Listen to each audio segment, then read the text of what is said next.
السلام علیکم ناظرین، تو کیسے ہیں آپ؟ امید ہے سب خیریت سے ہوں گے۔ آج کی اس ویڈیو میں ہم زکوٰۃ کے متعلق حدیث کی معلومات حاصل کریں گے، تو چلیے شروع کرتے ہیں۔ بسم اللہ الرحمن الرحیم۔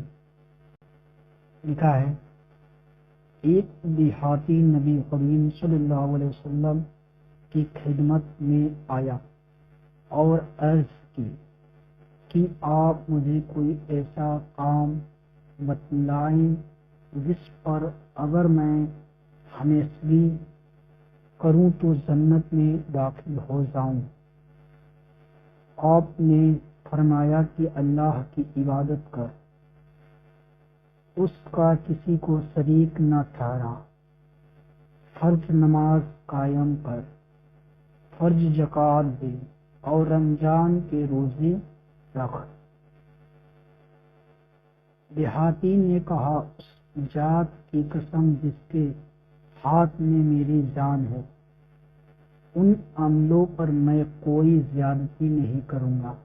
جب پیٹھ موڑ کر جانے لگا تو نبی کریم صلی اللہ علیہ وسلم نے فرمایا کہ اگر کوئی ایسے شخص کو دیکھنا چاہتا ہو جو جنت والوں میں سے ہو تو وہ اس شخص کو دیکھ لے۔ اس حدیث سے ہمیں یہ پتہ چل رہا ہے کہ ہمارا دین، جو آپ اس دین کو دیکھ رہے ہیں اسلام، وہ آج آپ کو اتنا مشکل لگ رہا ہے، وہ اتنا مشکل ہے نہیں۔ ٹھیک ہے، کیا کرنا ہے؟ اس حدیث سے آپ کو کیا پتہ چلا کہ حضور صلی اللہ علیہ وسلم نے بتایا کہ تم کیا کرو، نماز پڑھو، زکوٰۃ دو اور روزہ رکھو، اور کیا بولا ہے؟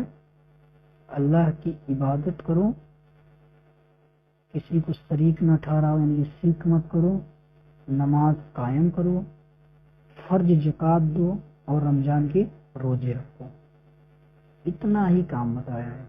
آپ اس کے علاوہ کوئی ثواب والا کام کرتے ہیں تو ٹھیک ہے، یدی نہیں کرتے ہیں تو آپ پر کوئی زیادتی نہیں ہے، لیکن اس کام کو کرنا ہے۔ ٹھیک ہے، نماز پڑھنا ہے، زکوٰۃ دینا ہے، روزہ رکھنا ہے، آپ کے پاس اتنی مال ہے تو آپ حج بھی کریں۔ امید ہے آپ کو سمجھ آیا ہوگا۔ ملتے ہیں نیکسٹ ویڈیو میں،